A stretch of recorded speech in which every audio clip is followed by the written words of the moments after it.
what we're doing. And we're turning up He could have just been like, yeah, I did it.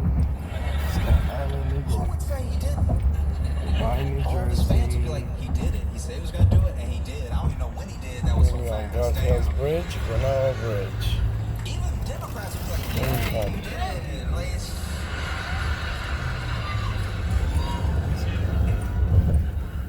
The one time he doesn't like. And so, you have this ICE operation happening on these square blocks, these protesters clashing with ICE. ICE In a doesn't quarter feel mile, slight left under the I-278 East ramp to Staten Island, Goethals Bridge.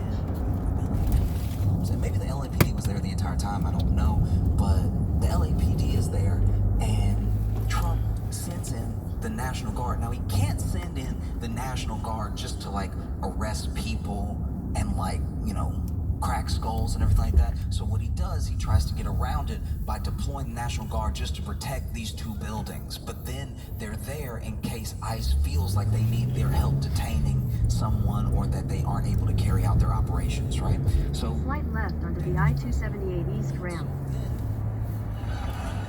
Trump wants to send in the National Continue Guard. on I-278 East for 7 miles. Most people are upset about because the LAPD, in case you're not aware from TV, from movies, or just from history, historically loves to whoop ass. That is their favorite thing. The LAPD can't stop whooping ass. They love, it's their number one. And so when the LAPD found out the National Guard was coming, I know they were probably like, but. We're going up and back in New York. Goodbye, other states. Welcome, New York City. No, go ahead. Brooklyn. Yeah. No, you know what's best. Send them in. Goethals, Staten Island, Do it. Brooklyn, And Queens. the National Guard comes, and there's not a ton for them to do, because it's like 2 square blocks, no matter how many times they keep showing you the same footage over and over and over again of these things burning, of this, like, 3 stores they By got New Jersey, looted. They show you the Staten same thing Island. over and over, but it's just Welcome not to New York. happening that way. And it's not that spread out. People are finding parking in Los Angeles. And so the National Guard gets there, and they're like, all right, okay. All right, so there's nothing to do, and you deployed us without making sure we had a place to sleep. So then they're all on the floor. They're sleeping on the concrete with nothing to do, and everybody's mad now because National Guard didn't get paid what the LAPD is getting paid, so now the LAPD can't whoop ass. National Guard here for no reason. And then Trump was like, send the Marines then. I know if you're in the LAPD, you're like, the Marines? National Guard had to be like, the Marines? Even the Marines had to be like, the Marines?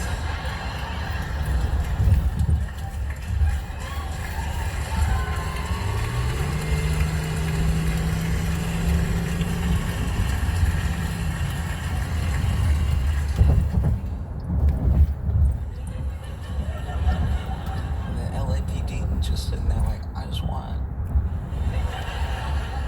Is whooping a little ass too much to ask? But I know that it's very, very, very important to understand what's reality and what's TV, and not to confuse the two. And the way to combat reality TV being everywhere all the time is real connection with real people. There are police reported ahead.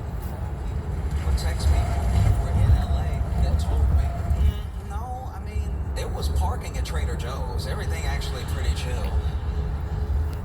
And without that, I might honestly be like, I don't know, y'all. There were 3 Waymos on fire. I took it as a lesson. And I would hope that more people see the things that were happening in LA and make sure that outside of any news outlet you follow, outside of like any narrative that you make the choice to believe, because there are so many varied narratives for every event that you do have to make choices, that above all of those things, you will talk to people talking to people is the real perspective that you need when you talk to someone who's really going through the thing, no matter what it is. No matter what it is, even bigger than LA, even bigger than the protest, when you talk to someone, you finally get from their perspective right to the root of an issue as opposed to whoever's talking over them. You know? And I think that for me, talking to my friends, making sure that they were safe, let me know that this thing was not what it was being made out to be. Don't get me wrong. I think that something was starting in LA, and I think that thing is scary. I think that there's a push to make authoritarian moves and to see how far things can be bent and how much people can be pushed and pulled before they'll do anything about it.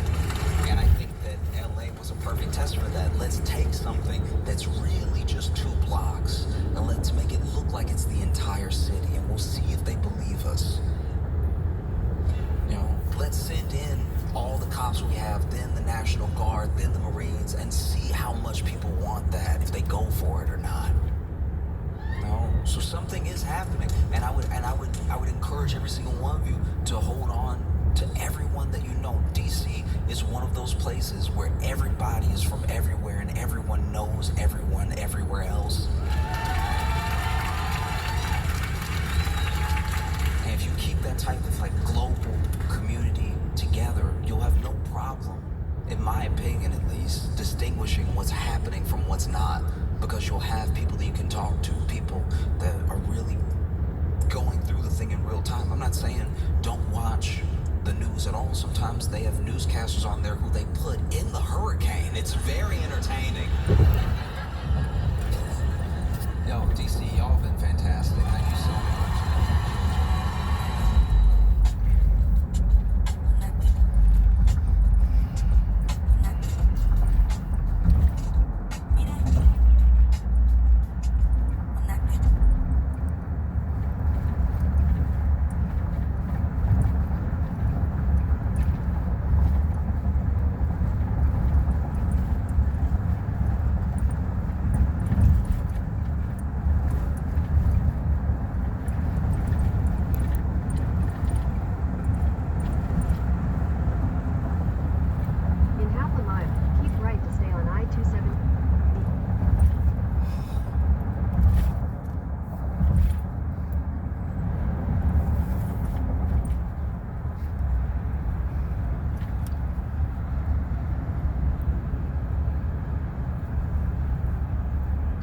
To stay on I-278 East. But even with that access, some people don't want the information. There are people that are straight up. Continue on I-278 East for 4 miles. Oh, if people just knew. If you knew better, you'd do better. I used to live by that mantra. And now I'm realizing, no, some people don't want to know. Some people would like to do exactly what they do now. Yep. Because to me, I go to a doctor because I'm like, you're a professional. The hope is that you know what's going to be going on, so I don't need to learn about what's going on while it's happening to me, because that's how you die slowly. I don't want to be sitting on my deathbed like, I figured it out. And so you go to a doctor, because doctors supposed to know. But now there are people who will admit that they don't know, but they'll also be like, nah, he doesn't know either. And it's like, look, I'm not saying doctors know everything, but we, as the general public, we have a certain amount of knowledge that helps keep us alive. And the rest is other people that we've never met being like, don't eat the lettuce this week.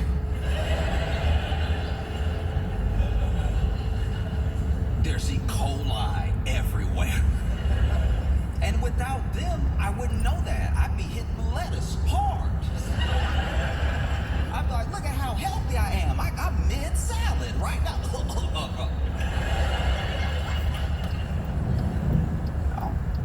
You do your best. Everyone is doing their best. Don't think that I think people aren't doing their absolute best. Even when they don't do what I agree with, even when they don't do In 2 miles, use the left lane to take exit 16 toward Bell's Parkway East, JFK Airport. their best. In 2 miles, use the left lane to take exit 16 toward Bell Parkway East, JFK Airport. Intentions in the world, but if your best is like subpar, we should probably get you out of there. Let you be a cheerleader. Because I've been through all manner of like medical things. Luckily, nothing so serious that it was like fundamentally life-threatening for long. I'm very thankful that I don't deal with like chronic pain or conditions that I know people in my life do that make them have to adjust plans, cancel plans, make them have to adjust their life, make them have to be thinking about this thing all the time. I luckily don't have to think about my body all the time, you know? But I know a lot of people that do. I know a lot of people that depend on those experts for things that if we were going off of my knowledge, most of this room would be dead. No, I don't claim to be an expert, but I In also... half a mile, use the left lane to take exit 16 toward Bell Parkway East, JFK Airport. It used to be knowing something was like a big deal. Oh, ask them, they know, right? And now, questioning something is as big a deal as knowing something. And I'm not saying questions are bad. I just think that at a certain point, we need to distinguish the people who only ever ask questions from the people who actually know things. Do you know what I mean? Should ask questions. I don't want anyone to blindly follow anyone. I'm just saying that when people say do your own research, some of them haven't researched. Research is boring. If you weren't bored during your research, if you just strung a marathon of documentaries on YouTube together, I bet you that wasn't research though. I'm not even saying everything you learned was wrong. I'm just saying like research usually takes time, takes years of your life, takes dedicated study and attention. Real research, knowing something, you have to give something to know something. It takes nothing to just pick things apart until you confuse everyone. Do you know what I mean? And so I said all that because I've made mistakes in my life. I didn't know the difference between the emergency room and urgent care. I wish that they give one of them a less immediate name. I didn't know they weren't interchangeable, all right? It's the emergency room and then it's urgent care. Well, I urgently need help for my emergency, so what should I do? Where does that leave us now? I'm at a fork in the road and whichever I pick sounds like they'll help me quickly. Turns out, emergency rooms are for like life-threatening, immediate care. Urgent care is for when you got like a headache.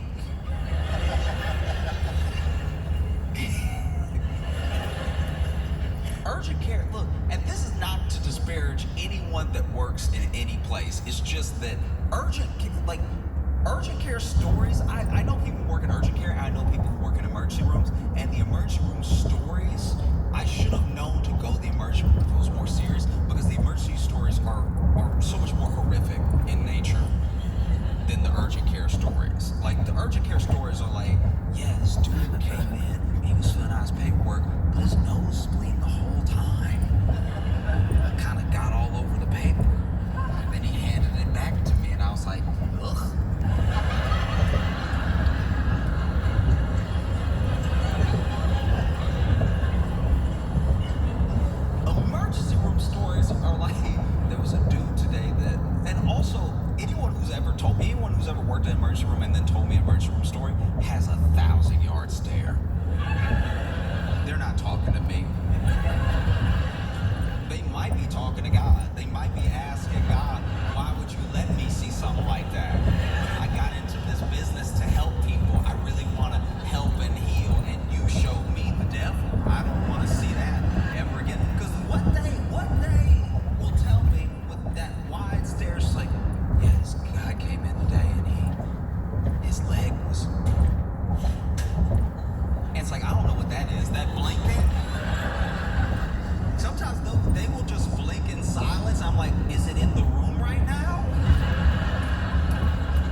here? And he was like, oh, don't worry, don't worry, it's not COVID. And I was like, that wasn't my concern at all. I wasn't wondering if it was COVID. I was wondering why it was happening right now to you. Like, I want you to be well. That would be better for everybody in here because we all came sick. And if we all mix our sick together right now, I'm pretty sure we'll get a new thing. And I don't want that to happen. And then my man sent me back so the doctor could cough in my mouth. Everybody had it, whatever it was, everybody had it. But now, when you go to the emergency room, let's say that's closer than urgent care, you're like, you know what, I'll just go right now. And then you get in there, and even if you have a terrible migraine, when you look around an emergency room, it does make you self-conscious about your sickness. Jeremy, the same way where you like go to the gym for the first time in 8 years and you looking around at all the people who are like already swole, when you get to an emergency room and you're not that sick and then you just see people holding bullet wounds closed, you're like, you can go before me if you want. Like,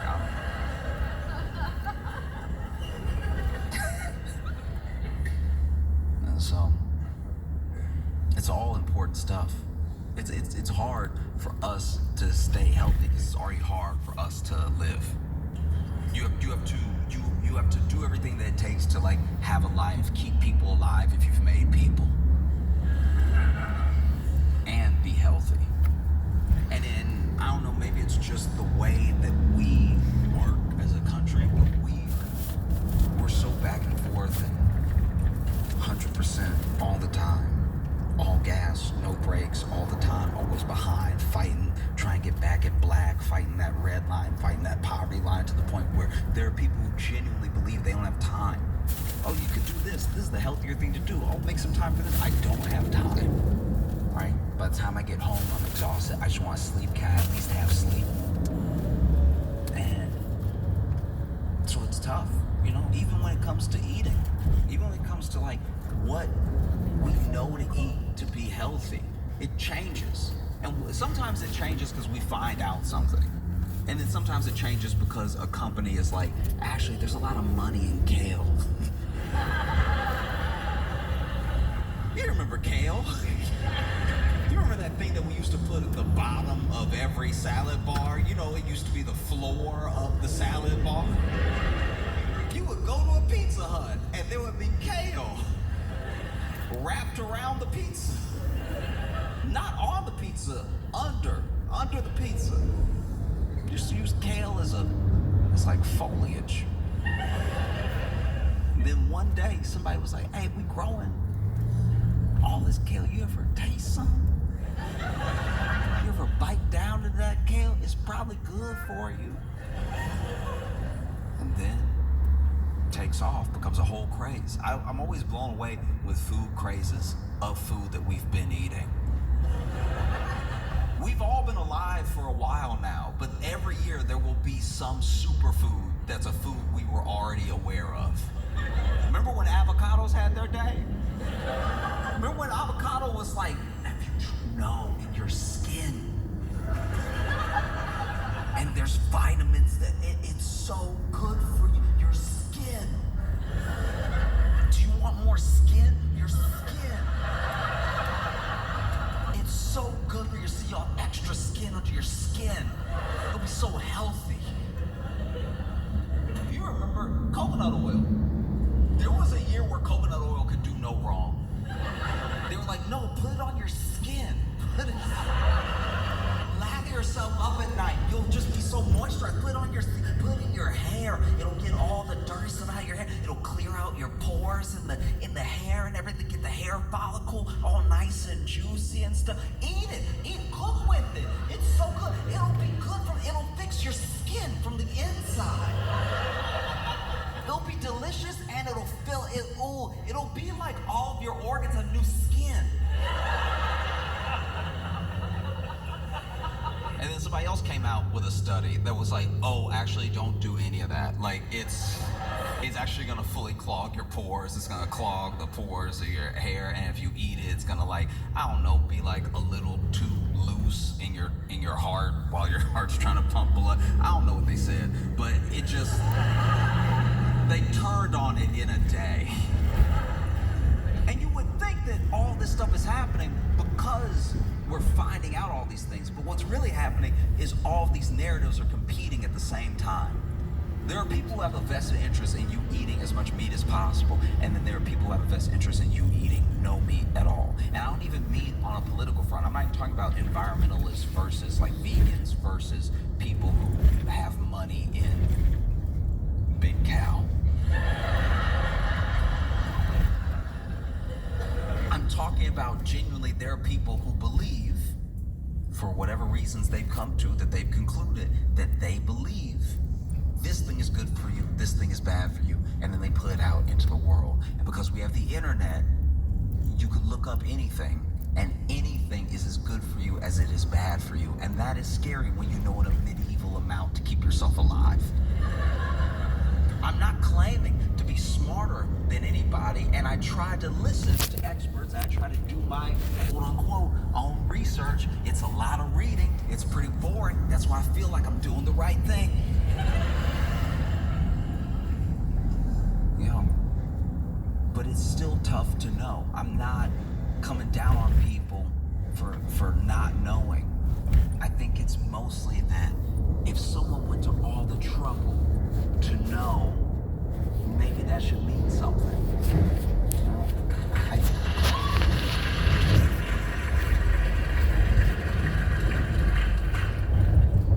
I say this because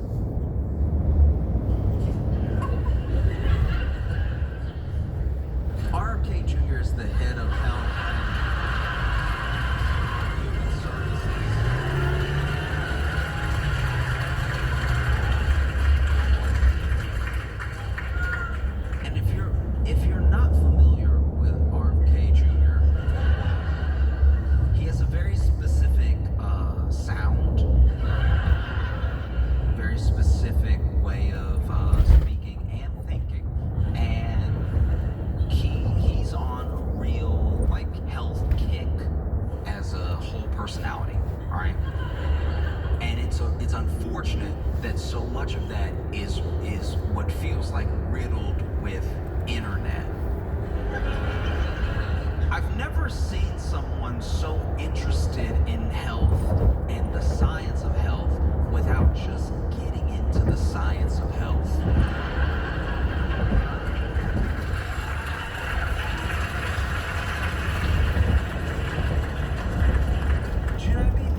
So he said a lot of the right things to go ahead and get confirmed. And look, he was probably going to get confirmed no matter what. You know, there was a majority that was going to push him through, most likely, no matter what he said. And then he gets in, and this is the most troubling thing to me about like RFK Jr. is that there are moments where he'll say something that is like not only like not crazy, it's like the thing that everyone was hoping somebody would say. And then he'll quickly follow it up with a thing that no one has ever said.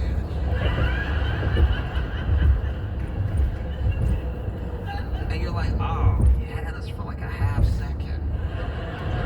You know, like, because RFK Jr. has talked about like trying to remove all the dyes out of the foods, like out of the candies and out of the like crackers, all the stuff like that, out of the chips. It's like, that's actually a good thing. That would be good.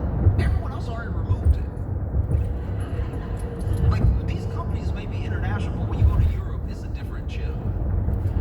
That's not, they don't, and that's specifically because Europe was like, we don't do that to our people.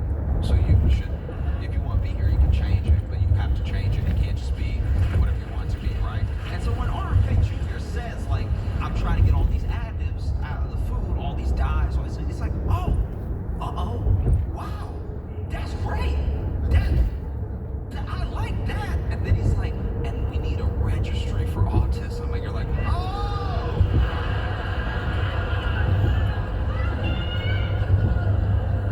In what world? What are you doing? It's so deeply frustrating. You know? Because it's like, that, the whole thing, the whole thing that is that is frustrating about it is that it is someone who, even in the face of experts, would rather not challenge those experts and prove them wrong to their face, just more talk to people who honestly and earnestly are trying to find out and don't know and lead them. You don't see him engaging in like real debate with a doctor who's made the thing their life, who's done the true research, and who's done it over time. I'm not saying science and doctors can never be wrong. I'm saying those are the people you should be having these spats with, instead of going on podcasts and convincing people who also didn't do the thing. They didn't make that their life's work, and then leading them down a path where we're not really sure how bad it could get. And this is in the midst of Doge and other things cutting jobs for like the National Health Institutes, you know, cutting jobs at the FDA, cutting jobs in all these places where we need these things. In fact, there have been rollbacks on things that help us prevent things in the future, on research for the future of what might be going on somewhere else, is what scientists are thinking about all the time, when this thing might happen. Dad. Right? And if you roll back on that, you don't see the effect right away. I know, You may not but even it's like see 30 it for a minutes long away. time. But then when we are behind, because we used to be the leader, and we're quickly losing our first place position in being who the world looks to figure out new illnesses, to figure out, even with old ones, we can still figure out vaccines, we can still figure out all of these different aspects of how to keep people healthy and alive. And when you roll them back in ways that seem like they don't matter, or at least you don't want to give attention to, the effects, we won't know the widespread effect of it. You know, and I'm worried because RFK Jr. got in under this whole like make America healthy again attitude. This is sort of a mantra, right? And I understand that he's like a 70-year-old guy that bench presses. But I would like to, if I can, be healthier than RFK Jr. because he doesn't seem healthy. I haven't seen his blood work. I'm not saying I don't know, but he doesn't seem healthy because he does a lot of stuff that doesn't seem to lead to health. Long before he was ever confirmed for the head of Health and Human Services, there was a picture of RFK Jr., one of many, but there was a particular picture of RFK Jr. walking out of an airplane bathroom, barefoot.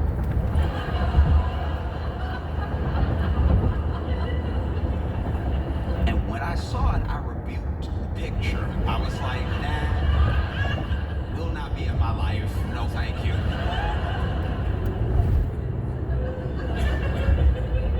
I'm not a doctor. I'm not even a scientist. But please wear some form of footwear into the airplane bathroom.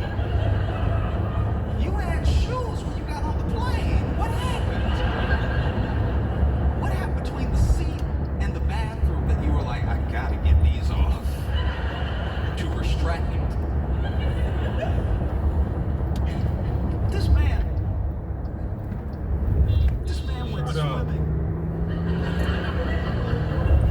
in a DC creek that's been known for like, I'm pretty sure decades, that place is nasty. It's so nasty. Okay. It's so nasty that the place is nasty. It's so nasty that they have a sign saying we nasty. Don't swim here is nasty. And sure, it's like this flowing creek and everything, but it's been known for a long time that sewage leaks into that creek. And he hopped in with the same feet that he walked out of that airplane bathroom with. Hopped in feet first, probably didn't even dip his toe in, was like, yeah, swimming in the creek with his grandchildren, I'm pretty sure. And dog, you're the head of Health and Human Services. And do us the service of being a healthy human. Like this is so crazy that we're watching it. It would be like watching the Secretary of Defense play Russian roulette. It's like, so you're not gonna be here long, man. Why would you do that? Don't do that. We want you to be alive. It's so frustrating. Man, there's a congressional hearing. Where they're asking him about this belief. They're asking him about things that he said since he's been confirmed and stuff. And this man basically says, don't take medical advice from me.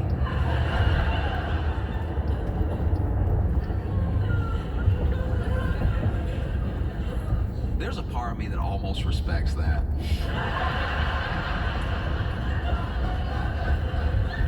There's a part of me that almost respects that. Let me tell you why. Because I have been, an hourly worker several times in my life. I've had lots of odd jobs that pay by the hour. I've had lots of I won't call them corporate, but just established corporation jobs that pay, by the hour.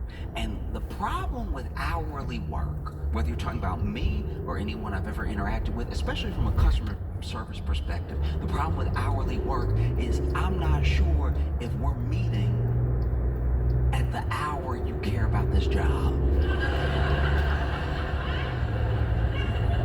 I may have caught you at a bad time at work.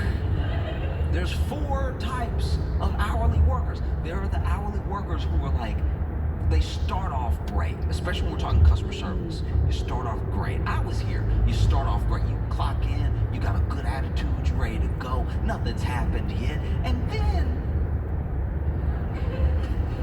a few hours into dealing with the public, you've been beat down to a place of which you're not sure you can recover. And you're thinking about how this is Monday. So,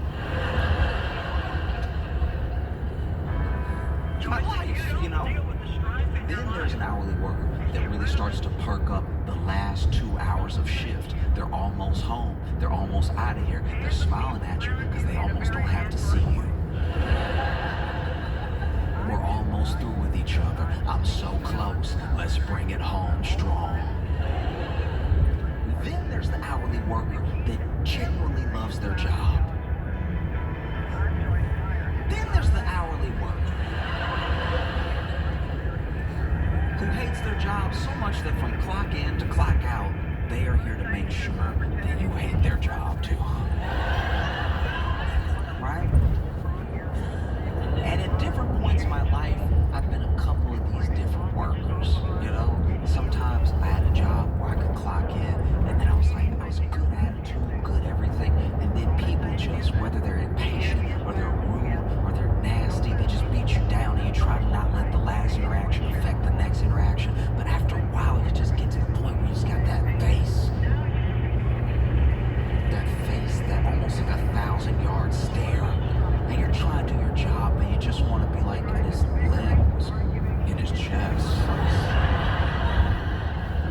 so much, sometimes I do it twice. I love clocking out. It's my favorite thing. Sometimes I actually worked a couple different jobs where back in the day you actually had the timesheet that did the and then shot the paper back up, and that was extra fun. I would watch it. I'd watch it in slow motion in my mind. I'd be like, yep, zup zup and zup zup, and look at you.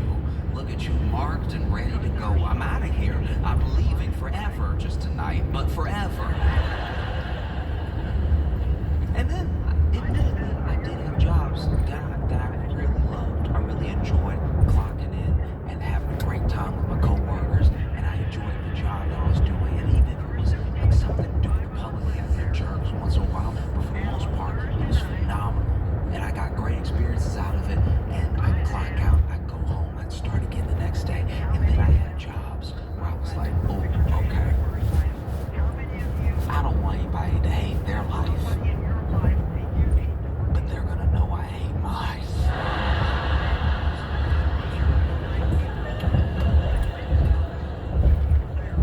And there's something in the spirit of an hourly worker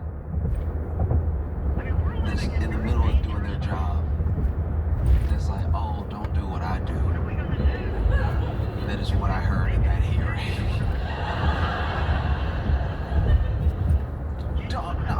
Don't follow my advice.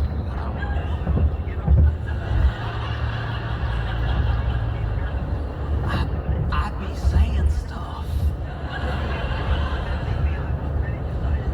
No, it's tough because it's hard to know that everyone has different levels of access and different levels of knowledge on how to keep ourselves healthy. And when you have things getting rolled back, like EPA regulations, FDA regulations, when you have people looking out less and less for the quality of drinking water, when you have people looking out less and less for what the next potential virus might be, you get yourself into some real trouble. And then they kick it back to us. They kick it back to us every time. They roll that thing back. They fire those people who, I'm not gonna say every single person loved their job, but they roll things back to the point where now more people have more burden on them and less support to try to get us to where we need to be, at least on a basic level of health. And they're like, but it's up to you.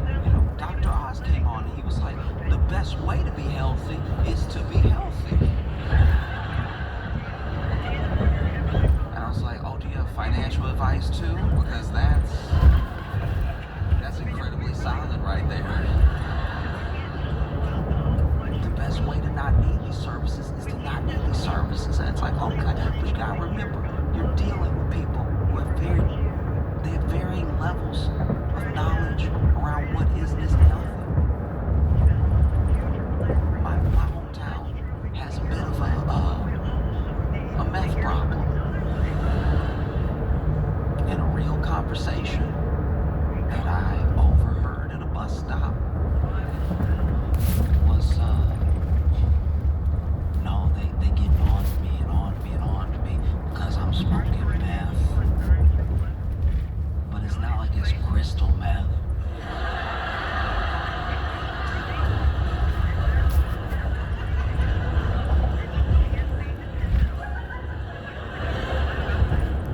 And not only me as a bystander, but the person they were talking to seemed to also be on meth. Said, what do you mean it's not crystal meth?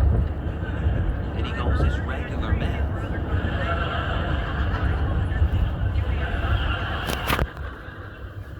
So then the other person on meth was like, no, it's all meth. Crystal's not the deluxe.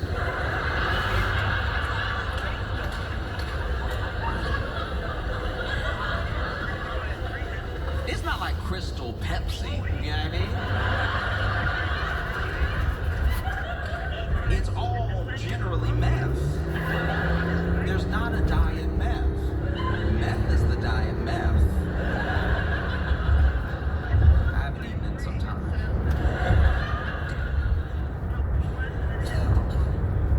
Because we are a huge country. And it's when you travel you realize how big to try to keep healthy, try to make healthy. You know? And so you want people of the absolute highest caliber, knowledge, and character to be in positions that affect your health. And I just don't think RFK Jr. is that. You know? And there's all these things. There's plenty of things that you can watch and plenty of breakdowns people have done on his ideas, his theories about health and everything, and the things that he says that fall into the lane of conspiracy, and the things that he says that fall into the lane of like homeopathic cures and stuff. And I'm just saying there's a certain way that you talk about people that lets me know what you think about people, how you feel about people, right? And while maybe from his perspective seeming compassionate or seeming understanding, the way I've heard him talk about people, especially people with autism, but people with any sort of different ability or way of life, and talk about it in terms that just seem so like stark and dismissive of the individual themselves in these broad brushstrokes, and then try to later come back and be like, oh, I was only talking about a quarter of, you know, as if that's better.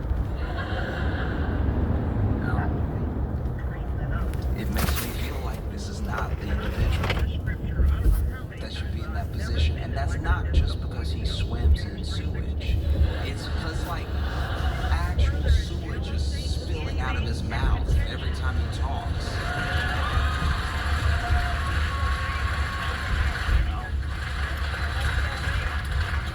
But yeah, maybe you can get the food additives out. I don't know. I guess. You know, that's just out. That's what's so frustrating me about RFK Jr. It's like half of what people applaud him for even saying we should do or that he's trying to do is just a bunch of stuff Michelle Obama was trying to do. Like,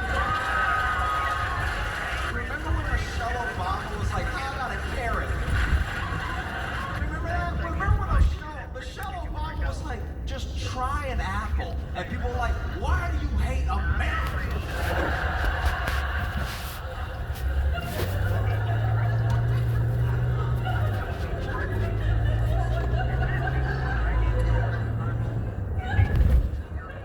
No, super frustrating. You know, I get frustrated all the time. I can't imagine if you are, you know, a parent of a child with autism and you're listening to RFK Jr. talk, or if you're someone who's an actual health specialist and you're listening to RFK Jr. talk, or if you are the person who, in my opinion, deserves to be the angriest, Michelle Obama, listening to RFK Jr. talk. You know, she probably is pointing at the TV doing the DiCaprio meme, like, that's what I am. I just want you to try it.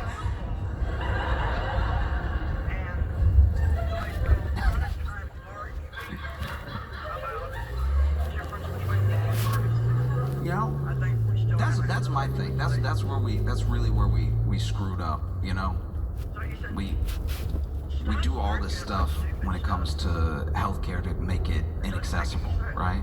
So there's all these things that you have these premiums, you have these deductibles, you have all these different things that we understand are to keep us away from the healthcare. But then when it comes to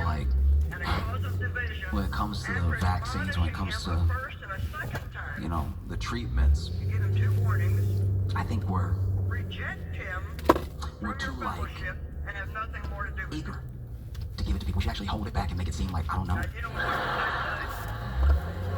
know, it's all the way over here. Do you really want to come over here and get it? Like, I don't know.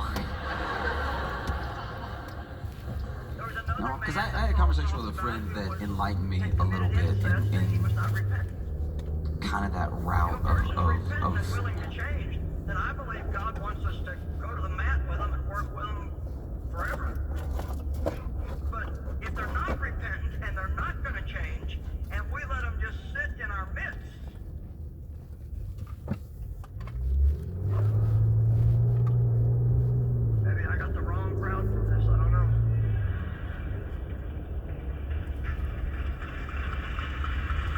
guys know and love him. One of the most prolific comedians working right now. Put your hands together for Josh Jersey!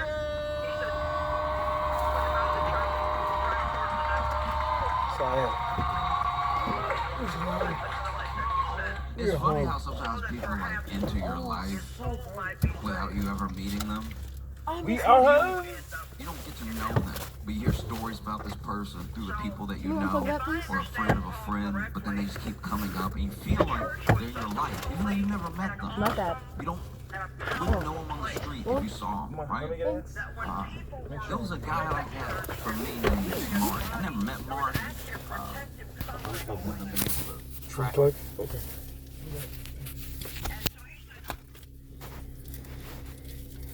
We can't just let a lot of sin get I'm gonna get back there, Kyle. I'm gonna make sure I'm know it's leaving. there Alright. and nobody deal with it.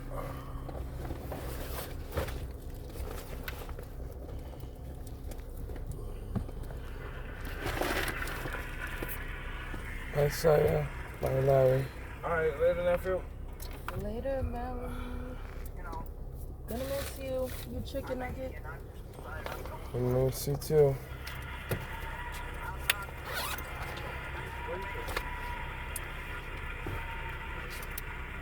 I am not going to stand before God and have him say, why didn't you address the things that really needed to be addressed? Got your headphones? Yeah, they back there. I'm gonna go. Alright, these day chips. This Mally chocolate cake. Oh, check the cooler too. 'Cause we have some stuff. I know, we're gonna get that stuff. These are oranges.